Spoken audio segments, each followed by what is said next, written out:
Good afternoon, everyone in the Middle East, Africa, and Europe. Good morning to whom watching us from the North Americas. I welcome you today to the World Government Summit virtual series session titled The Role of Innovation at Global Crisis. Today, we're joined by two of the main notable pioneers in the innovation ecosystem globally. First, my honor is to introduce Professor Soumitra Dutta, the Professor of Management at Johnson College of Business, Cornell University, the founder of the Global Innovation Index, the chairman of the Global Business School Network, and the co-chair of the World Economic Forum Global Future Council on Innovation Ecosystem. He's also a council member of Dubai Future Council on Entrepreneurship and Innovation. I'm equally honored to be joined by Christopher Schroeder, who is a global investor, internet and media entrepreneur. He's also a writer, a speaker, and an author of the Startup Rising, the Entrepreneurial Revolution Making the Middle East. Christopher is also an advisor to companies and government in related areas.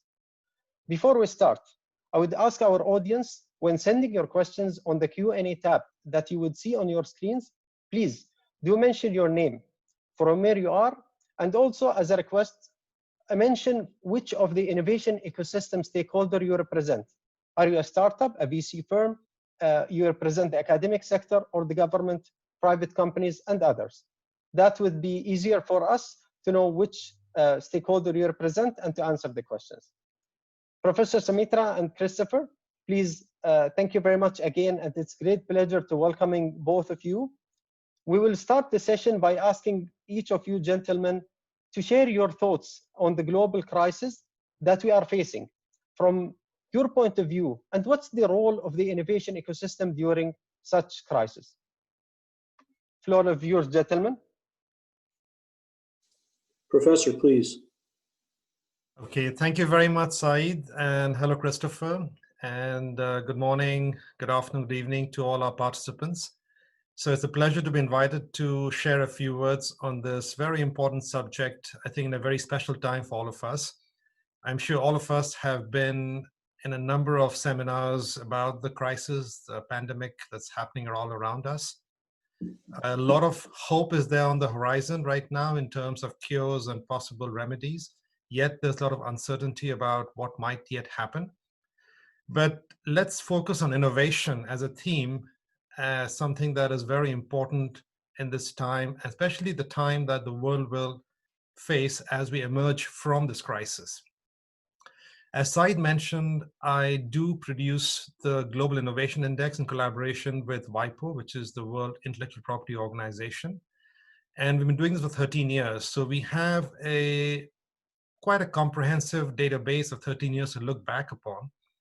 And it's interesting to just look back upon the last crisis in 2008, 2009 time period when we had, and actually in about a decade, only a decade ago, we had another major crisis. What happened in innovation those days?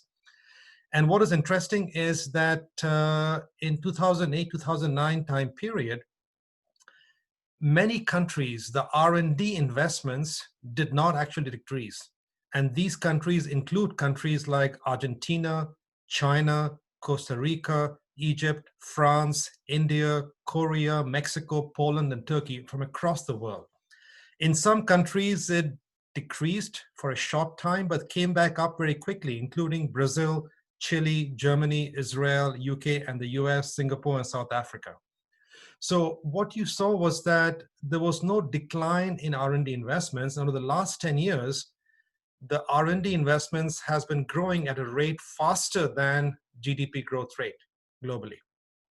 Now, what has happened, of course, is governments have reduced the expenditure on R&D, but at the same time, simultaneously, private sector firms have increased investments in R&D. So somehow we have seen over the last 10 years some kind of a decoupling between the economy and the R&D investment cycles. Traditionally before, historically, the R&D investment cycles were quite tightly linked to economy and economic growth. Now, the big question mark is what we saw in the last 10 years. Is that a trend or is that an aberration? So we have to wait and see whether or not in the next 10 years, Will R&D investments continue to grow and increase at a rate faster than GDP, or will there be a different secular shift in the trend? So that's one point I wanted to make about R&D investments. The second point I wanted to make is around venture capital deals. And in venture capital deals, both in deal flow and a number of deals, we have seen a decline. And the decline often is attributed in the last quarter to what is happening in the pandemic.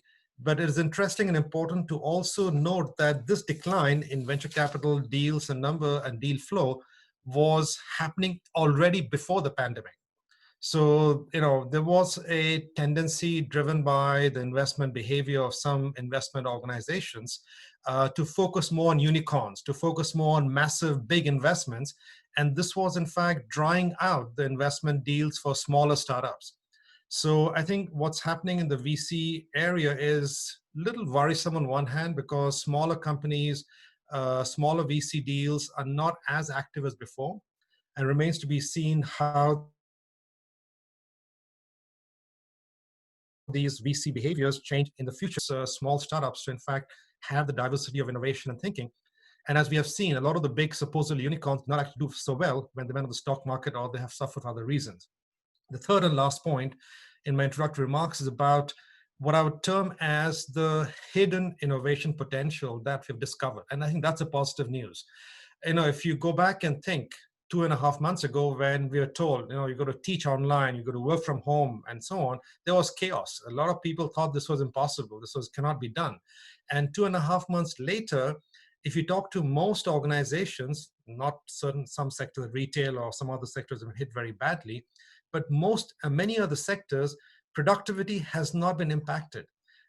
Teaching has been moved successfully online. Yes, there have been a few problems, but by and large, the transition has been very successful. In fact, digitalization has accelerated innovation in many ways. So think about it for a second. All this was possible just 6 months ago. We never did it. Why? Because there was a resistance and inertia and all the kind of things that sometimes prevent change. And suddenly something causes that to change. And we all see that it is possible to live and work in a different way and teach in a different way. So this hidden innovation potential that we have inside us, it is something which is very strong.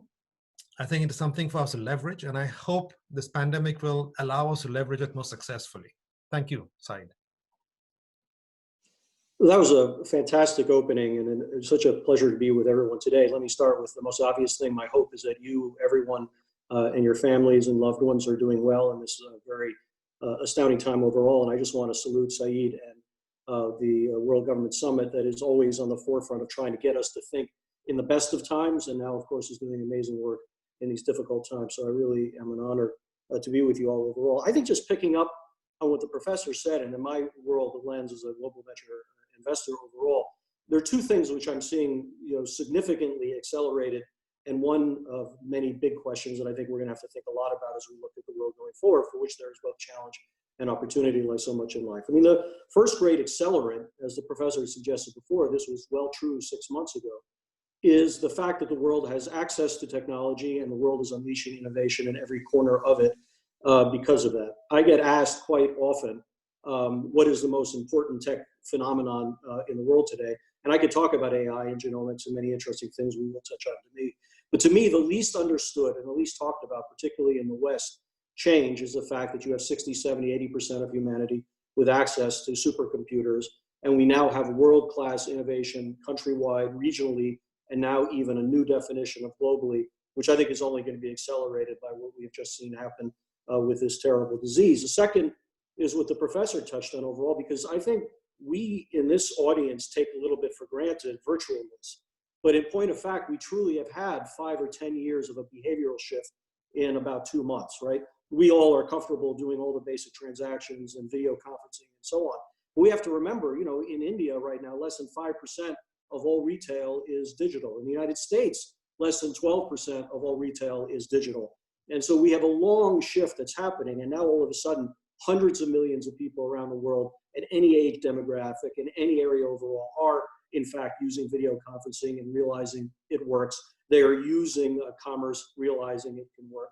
We'll talk more a little bit. People are now using payments in a digital environment, which they now believe is safer and works, I think, very, very well. And folks are beginning to have a different conversation about education and the security and comfort and empowerment that comes by having an interaction with your doctor in your bedroom. And so this is opening up an incredible swath of innovation based on many trends which are happening overall.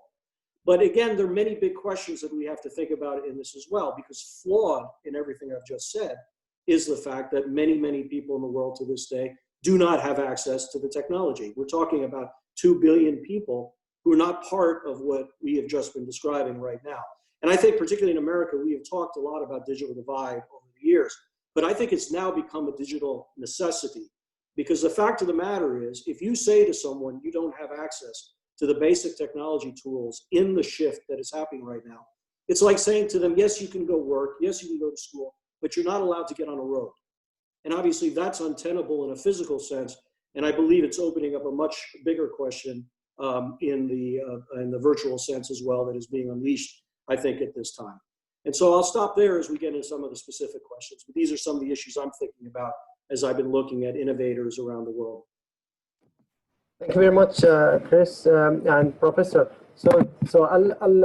I had another question to ask, but because you both talked about that topic, we all know that the sudden jump in technology and innovation would or might improve or worsen the socio-economic inequality, because there is a clear divide between the people who are educated and tech savvy and the lower income group who have no tech skills and have way less opportunities in employment.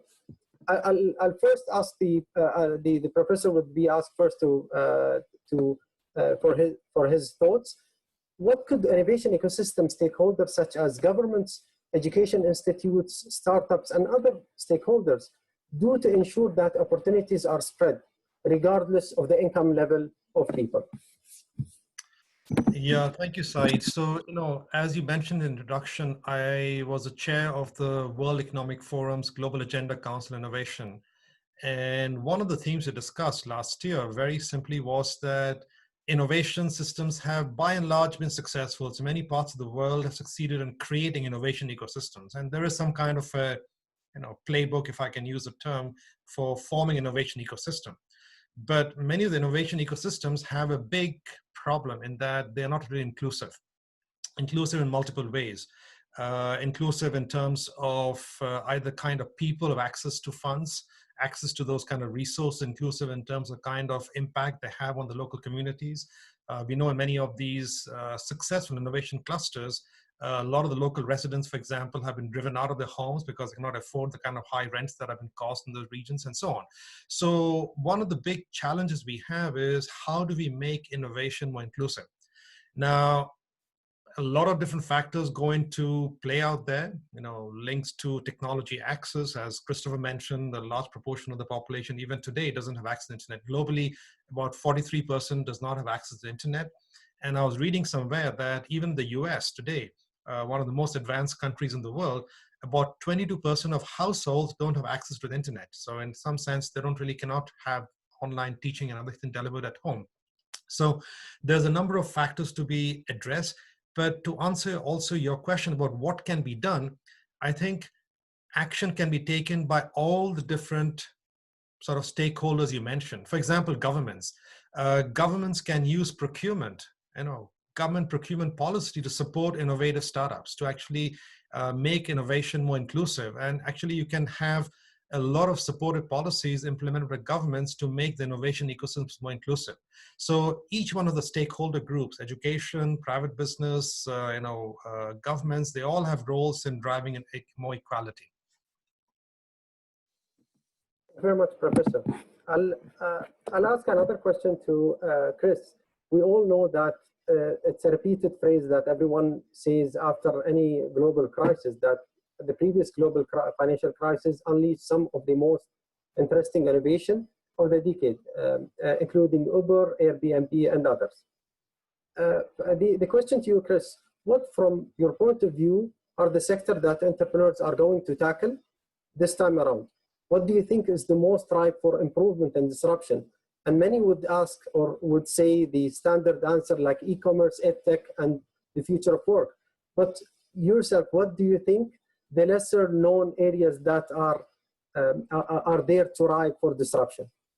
I think if there's a word that I'll be using repeatedly today, and the professors use as well, acceleration, I think, is part of it, because there have been amazing phenomena that have been in relatively early stages of excitement that I'm now watching getting funded in these complicated times in very exciting ways beyond some of the more obvious categories that you've talked about overall. I mean, obviously, it has become in to be in biotech or genomics and areas like that in a very powerful way, because there's a confidence in the science and a necessity in the science that people are thinking not only will this be where a solution lies for COVID, but it's going to open up a host of other opportunities that we can take in a much more interesting, serious way than we were doing it before. Obviously, so is true on areas of like energy and energy efficiency and the quality of cities.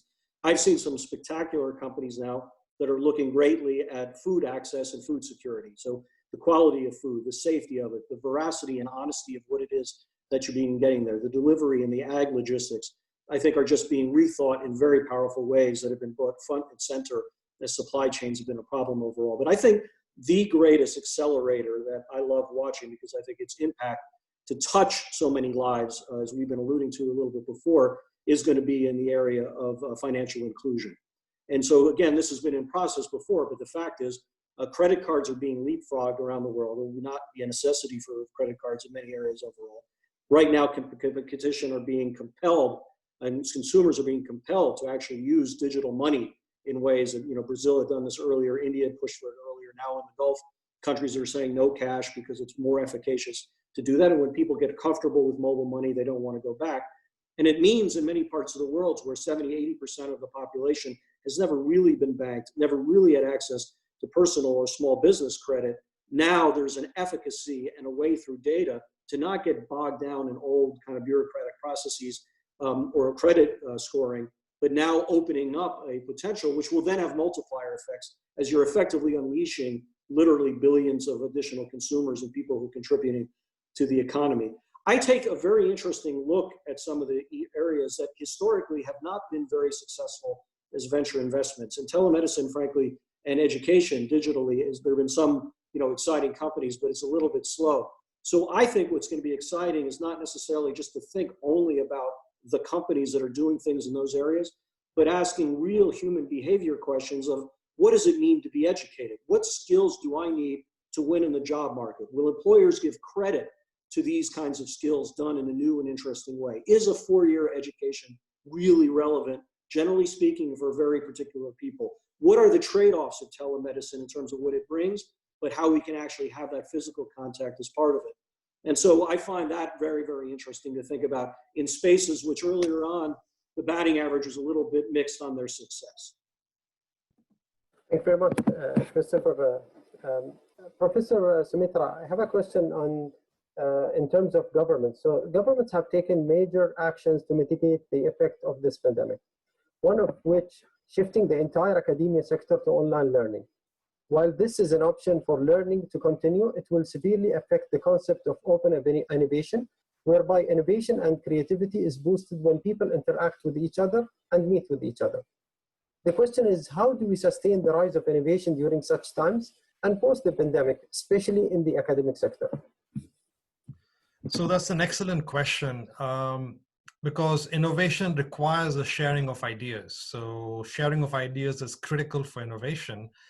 And I think we can take hope from what we have seen happen in the scientific coordination and collaboration that we have seen in the search for a vaccine globally. I think it's amazing to see how well the medical communities have been collaborating across boundaries despite the pandemic, but all in search for a common solution to the pandemic. So in some sense, I think what is important is the culture of openness and the willingness to share, as opposed to whether physically you are together in the same room. Clearly, physical proximity does help. I'm not denying that. But what is much more important is the willingness to share results, to have common databases, and to build and validate each of the research results much more.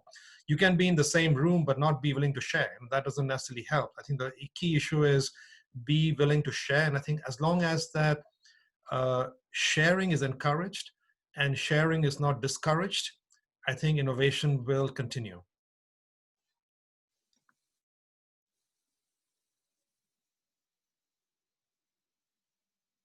Thank you very much, Professor. My next question is on something that you mentioned and Chris mentioned on the venture funding model.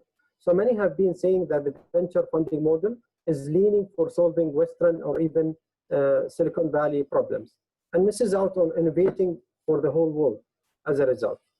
My first question to Chris, and we'll ask you, Professor Soumitra, on the same subject. What do you think is going to happen to the venture funding model? Can we expect it to fuel more native innovation in the rest of the world? You know, it's interesting. I have heard about the death of the venture capital model probably for a decade. And I think there are elements of it that are unarguably flawed, as you even alluded to when you spoke in the introduction before, and I think the professor spoke for as well. I think part of the problem is there's a lot of focus on the mechanics of the VC model, of the quote unquote 2 and 20 model of how funds have and how they pick winners out of hits out of a large portfolio overall. And look, I think that what is different now from earlier times we've had this conversation, and I think will be more so after COVID, is there is more capital available than ever before, and it's around the world. And I think this is incredible. I mean, we've been seeing family offices, particularly with generational switches in rising markets around the world, just filling gaps. China obviously is a major player well outside of China at looking at transactions. And so there's a lot more money, and a lot of this money doesn't necessarily like the 2 and 20 model, so that might change. But for me, the real focus is less about the kind of structure of the mechanics, and it's really about what is the value proposition any investor gives to the entrepreneurs. And again, it's become something of a cliche to talk about investor being entrepreneurial friendly overall. But to really make it endemic, that at the end of the day, you're getting up in the morning, going to bed at night, trying to find what resources are available on her terms, on what she needs as an entrepreneur, is a very, very profound thing, which again, I think is mostly treated with lip service and not necessarily done in execution. In America, Andreessen Horowitz has been, a very powerful enterprise in that. There's a new group called Village Global that has really actually built a massive network of entrepreneurs who are helping each other and helping finding the next generation, I think, which is incredible. But in these rising markets, there's a wide open opportunity for this. In Latin America, there's a firm called Kazakh, which I think has gotten quite good at this. But I think for a lot of the places that are happening in the Middle East and Southeast Asia and elsewhere, there's, I think, a golden opportunity for people to really kind of step up in a very, very powerful way. So I think people need to focus less on quote unquote the mechanics and to think really about the end of the day, why should I be on your cap table, entrepreneur? The entrepreneurs are the ones who are in control or should be in control. What is the value proposition I'm bringing? If you answer that question, the mechanics, I think, kind of take care of themselves. Thank you very much, Christopher. Professor, we would want to hear your thoughts on the future of this venture funding model. You mentioned it in the introductory remarks that you had. No, I think what is very important is people need to be able to express their creativity and be supported for it through funding and through other kinds of educational support, through other kinds of key stakeholder support. And venture capital is only one way to support the funding of new ideas. There are different ways. For example, in Europe, you have various government agencies that are playing a very key role. France, for example, through BPI France, has set aside 80 million euros right now to invest in startups in the middle of the pandemic. Switzerland, Germany done similar efforts. So government is one very key investor that can step in. And also what you see happening is companies, corporate venturing is also very important. In China, a lot of the venture capital that comes in, or money that comes into this startup space, is coming in from the large tech companies of China. So I think the different sources of funding, and as Christopher said, I agree with him, the money is there. The challenge is, of course, the various channels through which the money gets, let's say, invested in these startups. So I'm not too concerned about, let's say, venture capital per se, because that model is a successful model and over time has survived and shown its resilience. What I'm a little bit concerned about is this importance of data today in global business success. The value of data for business success is increasing, and the larger you are, the more data you have, and the more data you have, the more you're able to translate the data into effective, personalized services, other kinds of products. And that in turn gives you this kind of avalanche effect. Things keep on, the big become bigger, and sort of sometimes tends to crowd out the smaller players. So I think that winner takes all syndrome that is happening because of the data capabilities and the data strengths is something that I'm more worried about, is that as the big players become more and more bigger, will the smaller players in effect have access to the kind of data they need to innovate? And that's the issue that I see is more worrisome from my perspective. If I could just add on to that, because I think it's absolutely a profound statement, and I'm still trying to get my mind around it. China is actually a perfect example of it, but it's not just China. I mean, the fact of the matter is almost every company at scale is starting to think of themselves in some form as a fintech company. I mean, it means payments certainly is a place to begin, but it's not a huge, huge leap to go from payments to offer other financial services, which means you have more data about individuals and greater efficacy to serve them. That's actually can be lovely to consumers. But for example, I think it's very hard to be a fintech startup in China right now. The power of Alipay, the power of Tencent and all is so remarkable, and frankly, the quality of the product so strong. To find that next niche, I always believe entrepreneurs can do it, but very much the way Professor is saying it, I think it's very, very hard, and I think we're going to see that in other parts of the world as well. Thank you very much, Chris and Professor. So we have a question from Montreal. Akash from Montreal is asking, since the focus of most businesses is survival right now, how do you justify innovation as a business case at an uncertain period? And the question for both of you gentlemen, whoever wants to answer first. Professor, would you like to take a first cut? Yeah, I think, the response I would give to Akash is, what is the other choice? Clearly, survival is very important, but just survival is not good enough for a business today. You have to, in fact, thrive.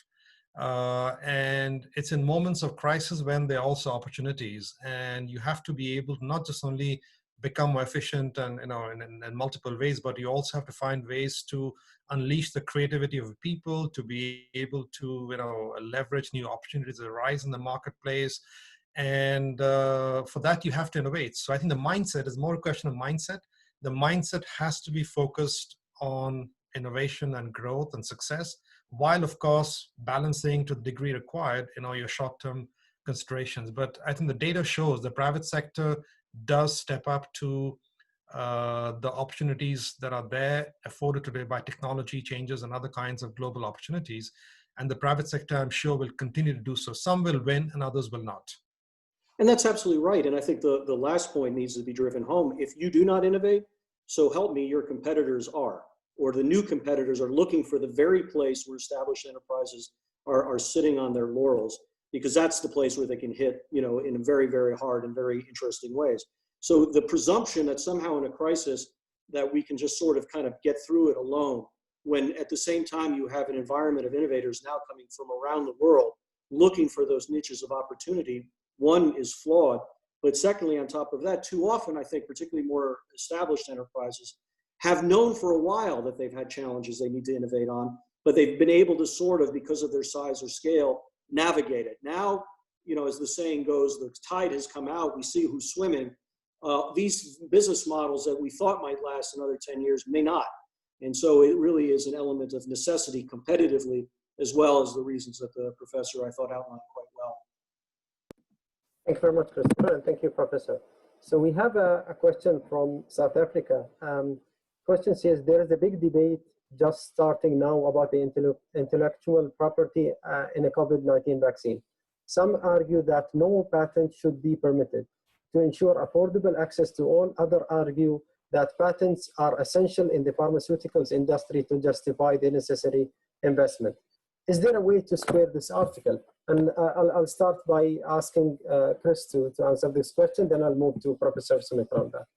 I'll defer to actually the professor, because this is not an area that I focus as much on. I mean, I will say that generally speaking, there has been value to some level about patents, generally speaking, but very often at the end of the day, with the speed and clip of innovation, the batting average has been a little bit mixed. With this crisis, one has to lean for the greater global interaction, the greater trading of ideas of what works and doesn't work is actually a human necessity.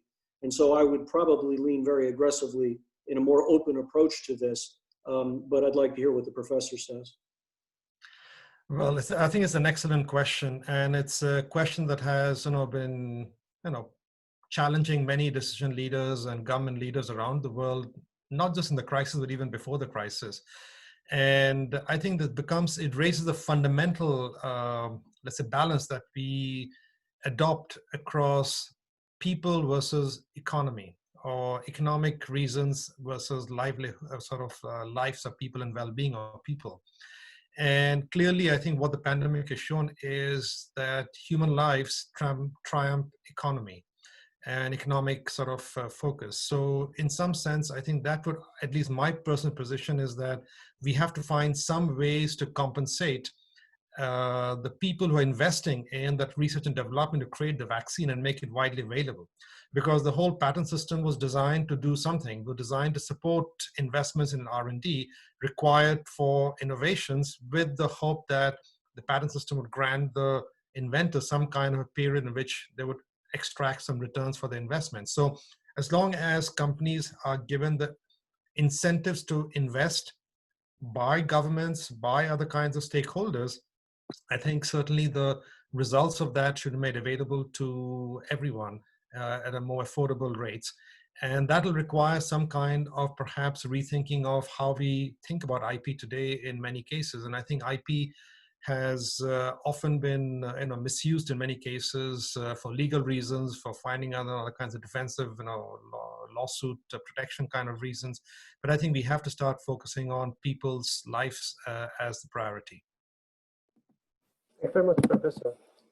We have a question from Dr. Hiba. She's an academic, and she's asking a short but powerful question. How will deglobalization affect innovation? Professor Soumitra, you could start, please. On that. Yeah, so I think that's a very important question, and I'm actually very concerned about it, because if you cut off the sharing of ideas, you will slow down innovation. I mean, that's something that is well proven. The most innovative countries in the world, we find from our own Global Innovation Index studies, are those countries that both generate the highest, royalty payments for the ideas they create, and they are also the ones that pay the most to other countries for buying ideas from other countries.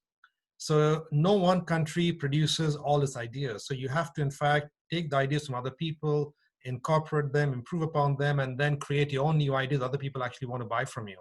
So sharing and openness is extremely important.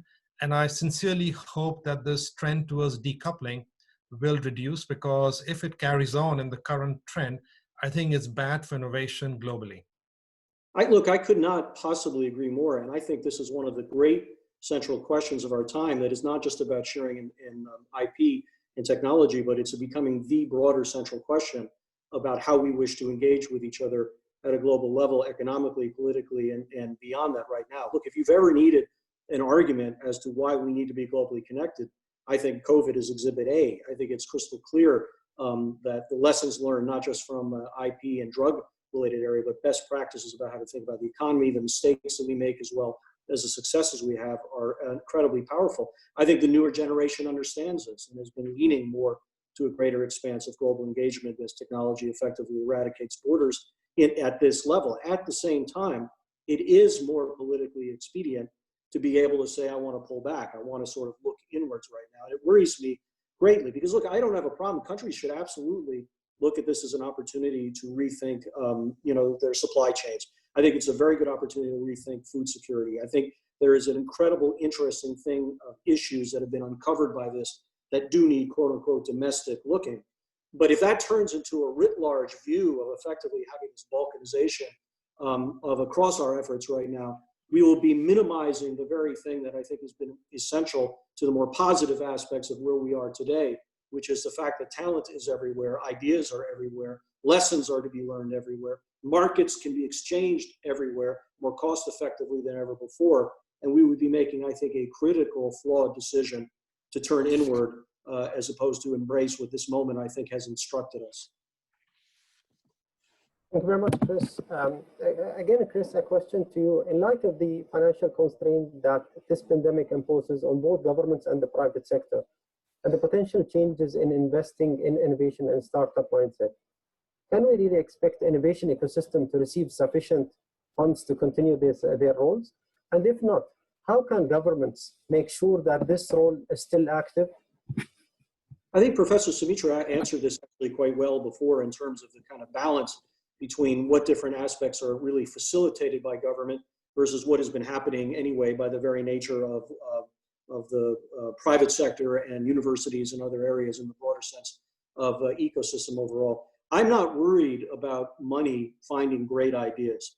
I think that we're just going to have to go through this interesting period right now where people are sort of leaning back and deciding what it is that they want to do and where they figure about it. It's also an opportunity for governments to not just think about R&D or to think about what different sectors they may value, which is fair enough, but to ask even broader questions of what can we as policymakers, innovative policymakers, do to unleash the innovation that you've been describing, Saeed, throughout this conversation. What can we do in many instances to get out of the way?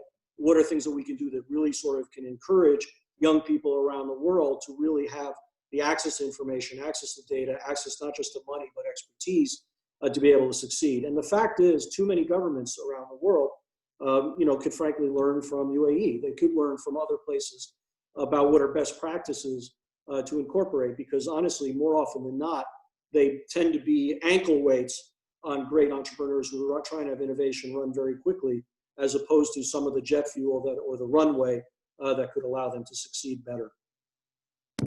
Thank you very much, Chris.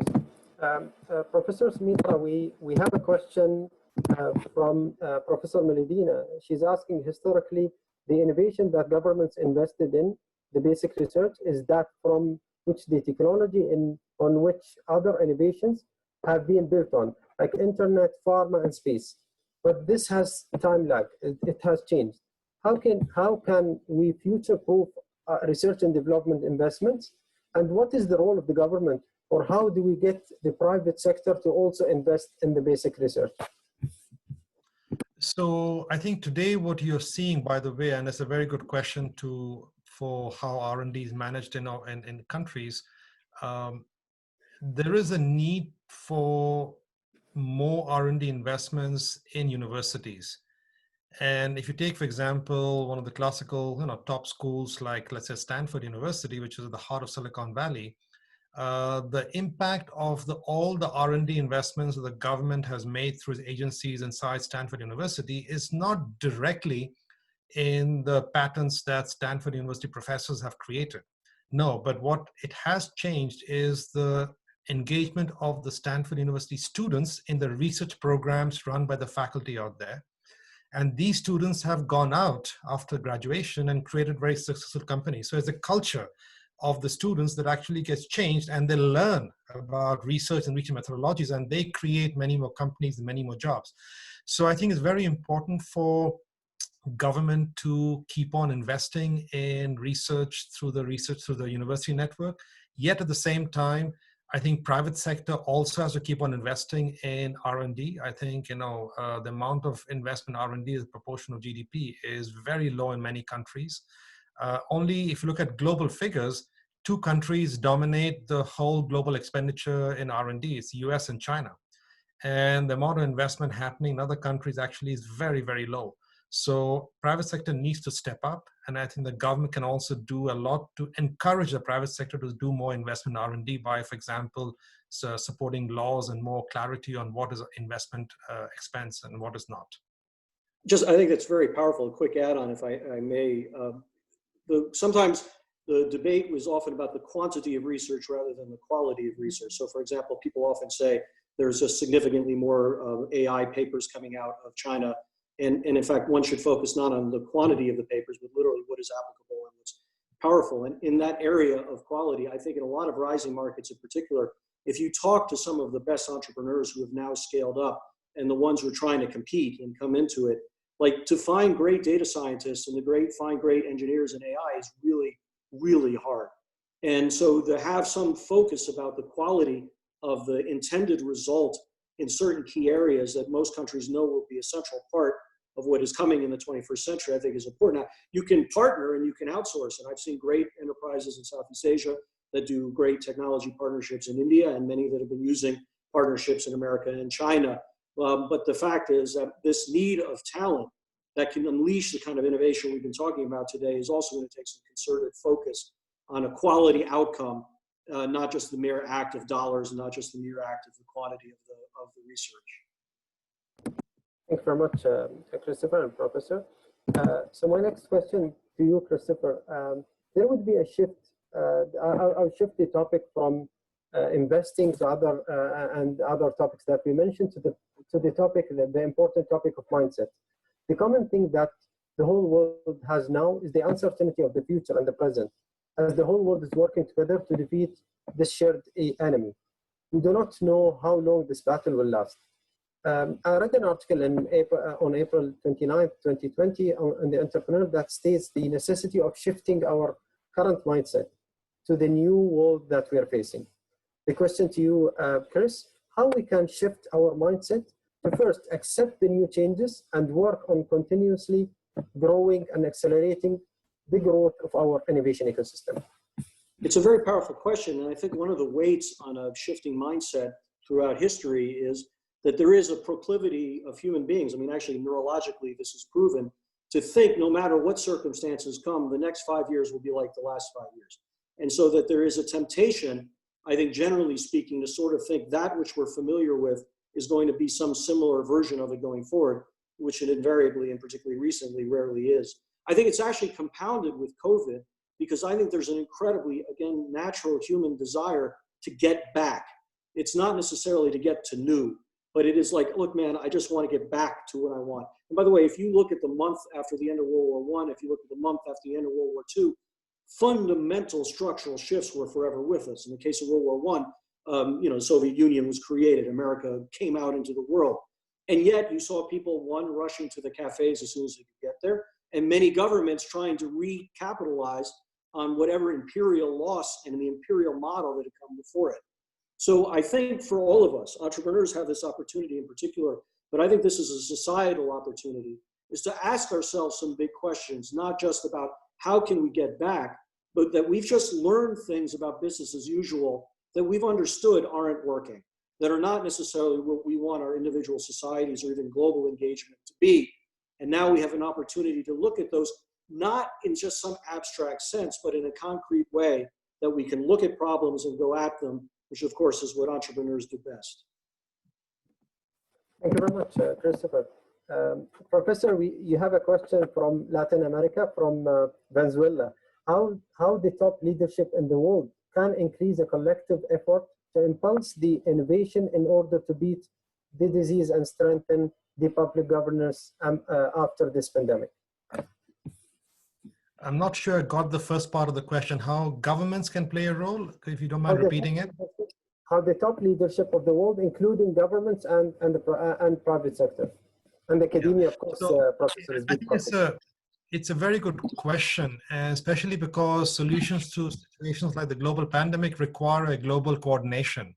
Because, it's a question of producing the vaccine, is a question of making sure it's accessible to everyone in the world, because what if only the rich countries can afford it and the poor countries cannot afford it? Then, in any case, the travel is going to disrupt it, the virus is going to flow back from the poor countries to other countries, disrupt trade and so on. So I think, for me, what I think is a need of the hour today is a better leadership in better global coordination. I think what we are seeing today in terms of a very uncoordinated group of government leaders from around the world who are unable to come to grips and agree on some basic common parameters of how to deal with this crisis. And this is happening not just with the US versus China, it's also happening inside Europe. For example, inside Europe, there's lack of coordination inside the European Union about countries helping each other. Talk about other parts of Latin America. Latin America also, for example, there's a lot of different views in terms of what is happening in Brazil versus the different countries and so on. So I think there's lack of a global approach. And in effect, I'm very worried that this global organization that we had set up after Second World War, like the United Nations, which not perfect, but they had some important functions. They are today basically been rendered dysfunctional. And so the question really is, how do you actually coordinate globally in the lack of any kind of a global coordination mechanism? Thank you very much, Professor. I have a question to you, Professor. Again, the financial crisis changed a lot, but one thing that we should not stop investing is our infrastructure. One of the main metrics of the Global Innovation Index is the availability of a strong digital infrastructure. Although there is a huge investment in the infrastructure in telecommunication companies, but the benefit is transmitted to different industries. Some might see it as a misalignment in the investment incentive for building the digital infrastructure. The question, Professor, is can the government step in and subsidize the cost, or what's the right model to work on for building both commercial and national digital infrastructure in light of the COVID-19? Right.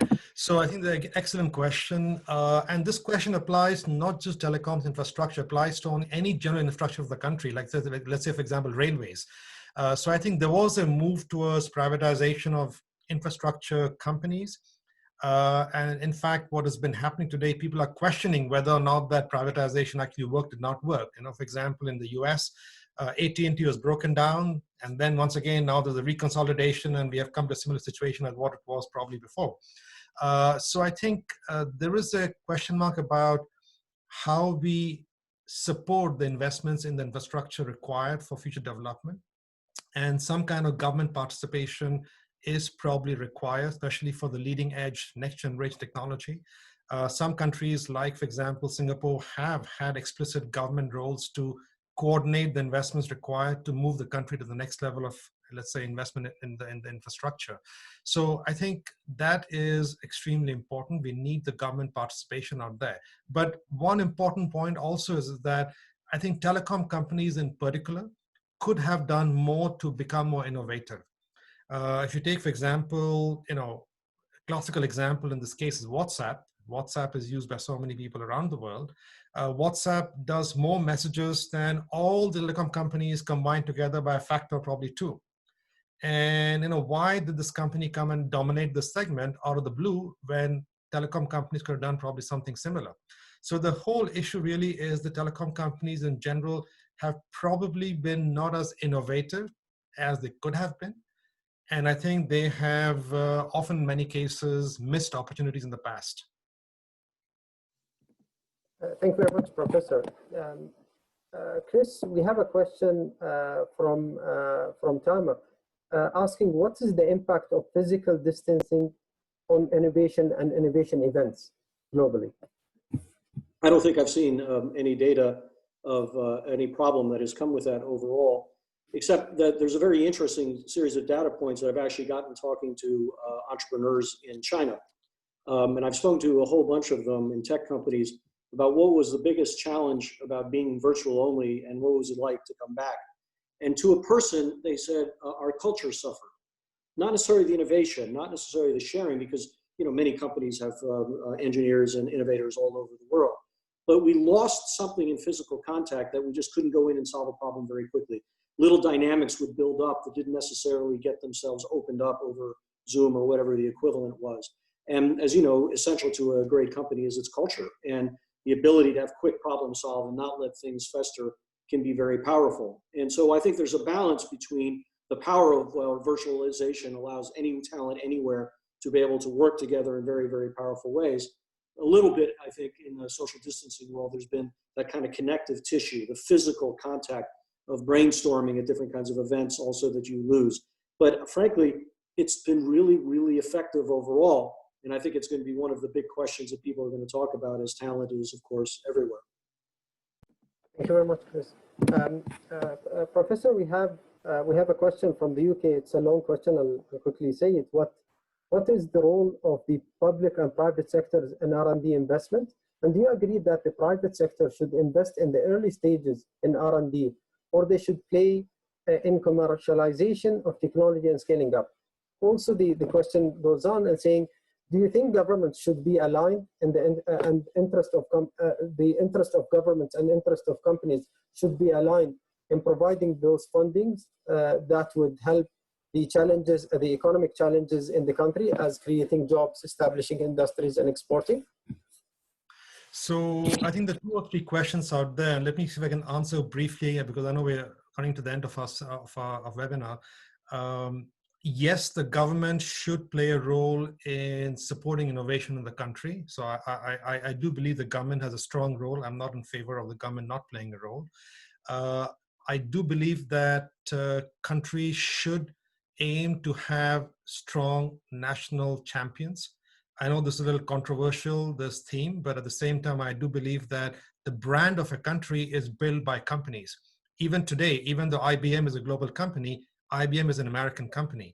You know, Samsung, the global company, is a Korean company. Same can be made for many other companies, not Chinese companies. So I think the brand of a country in technology, in areas, is in fact defined by big global successful players. So I think that's very important. The third thing is that these companies need to keep on investing in technology because it's a global scene right now. Technology is progressing very rapidly, whether it's AI or whether it's quantum technologies, other kinds of technology frontiers. You have to keep on investing in the technology frontiers. Otherwise, you'll not be able to compete successfully globally. Thanks very much, Professor. Chris, we have a question from the Bay Area in the US. So Luciano is asking, given the uncertainty, how we might, as startup, adapt our go-to-market strategy to better engage with cross-border innovation pilot projects, such as going from Bay Area to the Middle East or the UAE? I think this is the same answer that I would give earlier before, which is, at the end of the day, if you don't have product market fit, it doesn't matter whether you have COVID or no COVID overall. And I think too often people sometimes build product that they don't really understand who's going to engage with it and where, under what terms. What I do think is very, very powerful going on right now, which Silicon Valley is okay at, but I don't think they understand as well as what's happening in rising markets. And that's the connective tissue of what's happening in rising market innovation. And what I mean by that is, in any given sector, I can sit with an entrepreneur from Cairo or Jakarta or Sao Paulo, and 70–80% of what they talk about are actually challenges and opportunities which are much more similar to the challenges and opportunities that they see in Silicon Valley or New York. They're just very, very different. And I remember, in fact, a few months ago, sitting in with several such entrepreneurs from Africa and Southeast Asia and Latin America with some Chinese big innovation companies, and they were all having the same conversation. It was, how do I go after problems and solutions which are unique on the ground that are also quite shared by literally billions of people around the planet? Silicon Valley has a proclivity to say, if we show up and there's a bunch of people with smart devices, software will solve it. And I think that sometimes works. I think WhatsApp is an example of that. But I think more often than not, companies are innovating on their own terms for unique problem needs that redefine what we mean by global. Global isn't just the West. Global is rising markets with unique needs, which are very large and very sizable. Look, we all assumed that if Uber showed up in Southeast Asia, Uber would win. We learned that Uber did not win in Southeast Asia. In fact, had to pull back and invest in a local competitor who understood local. We've seen Kareem understand local. We're going to see more and more of this. And I think Silicon Valley companies that want to go to other markets have to understand those distinguishing factors to be successful. Thank you very much, Christopher, and thank you, Professor. We have less than 4 minutes. If you, Christopher and Professor, if you have any final thoughts to share before we close. Professor, please. You're very kind, Christopher. Thank you so much. I think I would like to, of course, first thank everyone for joining this this webinar session to World Government Summit for organizing it. I think innovation is a theme that is going to stay with us. You know, the plenty of opportunities coming forward. Technology is improving. The world is large. The world is growing. And I think all of us collectively have a role in helping shape the innovation to make the world a better place. I think that's what I would say. I can't even say it better. I think it's perfect. This is an incredible opportunity in undoubtedly tremendous suffering and very, very difficult times in many ways and great uncertainty. It is an opportunity to step up.